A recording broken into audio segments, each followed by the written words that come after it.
ازيكم عاملين ايه؟ كل سنة وانتم طيبين. هعمل النهاردة شوية تفريزات كده تريحني من وقفة المطبخ في الصيام، وكمان عشان نتفرغ للعبادة ان شاء الله. اول حاجة هبتدي بيها كده هعمل بانيه. هحتاج له فلفل اسود وملح وكمون وبابريكا وشطة وتوم باودر وبصل باودر، وكمان اللي هي مرقة الدجاج الفورية بتظبط الطعم كده. لو عايزة تستغني عنها تمام، مفيش اي مشكلة. كمان معايا مية بصل ومية طماطمية صغيرة، هقلبهم في قلب بعض كده، مية البصل بالتوابل لحد ما التوابل تدوب يعني. وبعد كده هنزل عليها بالفراخ.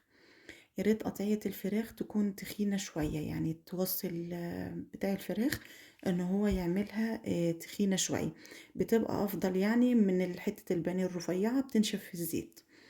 بعد كده بقى هتبلها كويس كده وهسيبها على جنب. ممكن تعمليها من بالليل، بس انا سبتها تقريبا يجي ساعتين لان انا هشتغل فيها يعني.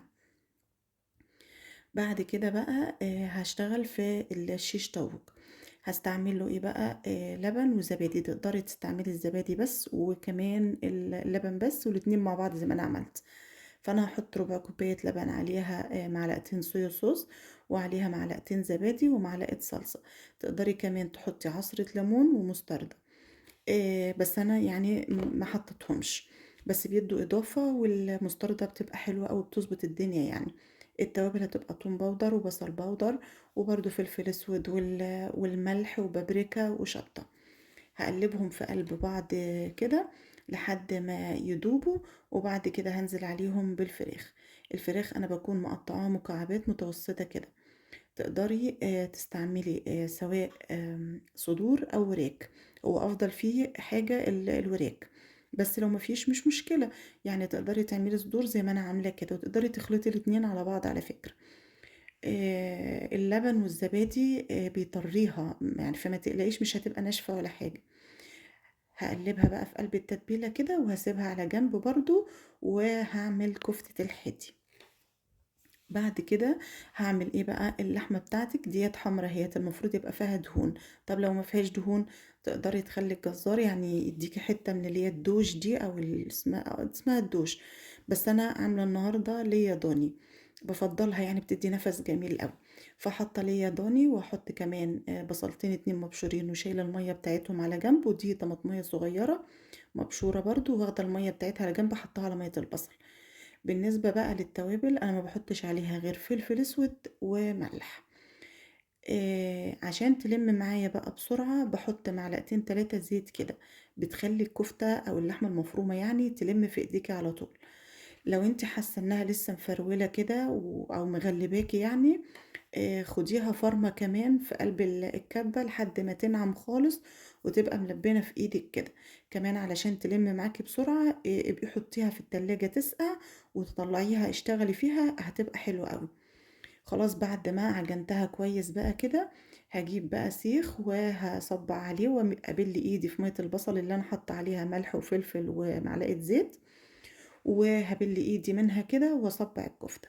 دايمًا لمّا تكوني بتعمليها صبّعيها على حاجة علشان القلب بتاعها يبقى مفرّغ كده، وتبقى تستوي معاكِ بسرعة ما تبقاش مكتومة يعني، فاهمين؟ طيب لو أنتِ هتطبخيها في ساعتها ابقي حطّي يا رشة كربوناتو يا رشة بيكنج باودر، بتنّيها نافشة كده وتيجي تقطعيها بتلاقيها بتمُط وحلوة. لكن لو هتفرّزيها زي كده يبقى بلاش لا كربوناتو ولا ولا بيكنج باودر، خلاص؟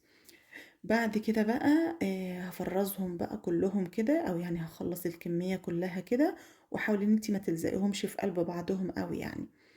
خلاص كده خلّصت الكمية كلّها أهيّة وهاركنها على جنب. هاجي أعمل حاجة يعني نوع تاني كده من الكفتة. هاعمل إيه، ده ربع كيلو لحمة هاخلّيه نُص كيلو. هتعملي إيه، هاحط عليه هاحط عليه نُص كوباية بقسماط، وعليه بصلتين 2 مبشورين بس بالمَيّة بتاعتهم، وعليهم كمان ربع ربطة بقدونس على كزبرة خضرا، بس الأوراق بس. هاحطهم كده وأحط ملح وفلفل، وهاحط عليهم برضه معلقتين الزيت علشان يلمّوا معايا كده. ليه ما باصفّيش البصل؟ علشان هيعمل معادلة مع البقسماط. البقسماط بيشرب كل السوايل اللي في الكفتة، هتبقى محتاجة معاكِ، فتبقى أنا أزوّد مَيّة خارجية ليه؟ لأ، أنا أسيب مَيّة البصل زي ما هي، فهتبقى مضبوطة معايا كده. هاعجنها برضه حلو أوي كده لحد ما تلِم معايا، كل ما تعجني فيها ما تبقاش تفُك معاكِ في وقت السِوَى، لكن لو سِبتيها مش معجونة أوي هتبقى مفرولة وتتفتّح معاكِ وقت ما بتطبخيها. هاكوّرها كِوَر صغنونة كده بقى و وخدوا بالكم بتبقى تزيد في السِوَى علشان البقسماط هينفشها شوية، فأنتِ صغّريها.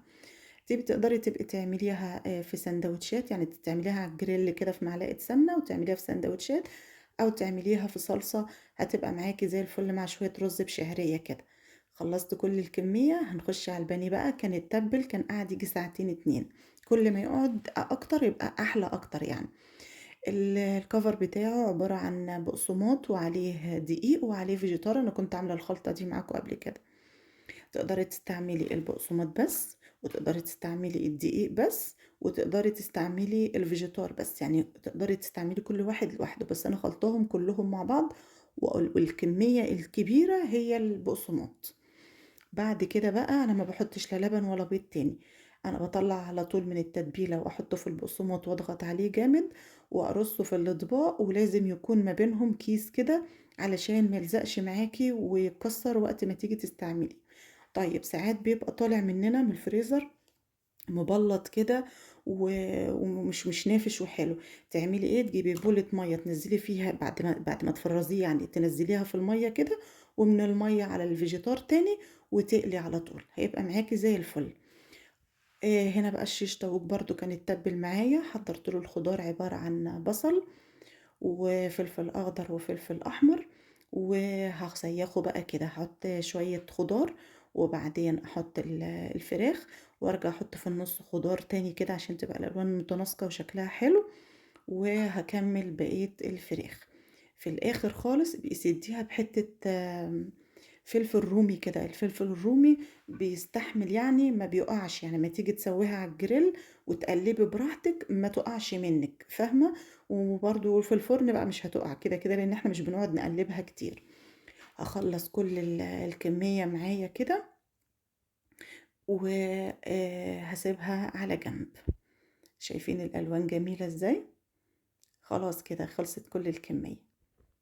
وتقريبًا أنا خلاص يعني خلّصت كل حاجة كده يعني، هتريّحِك وتقدري بقى تقري قرآن كتير، تصلّي التراويح إن شاء الله. ما تنسوش تقولوا لي رأيكم وتقولوا لي فين الغلطات اللي صاحبتي زعلانة منّي علشانها.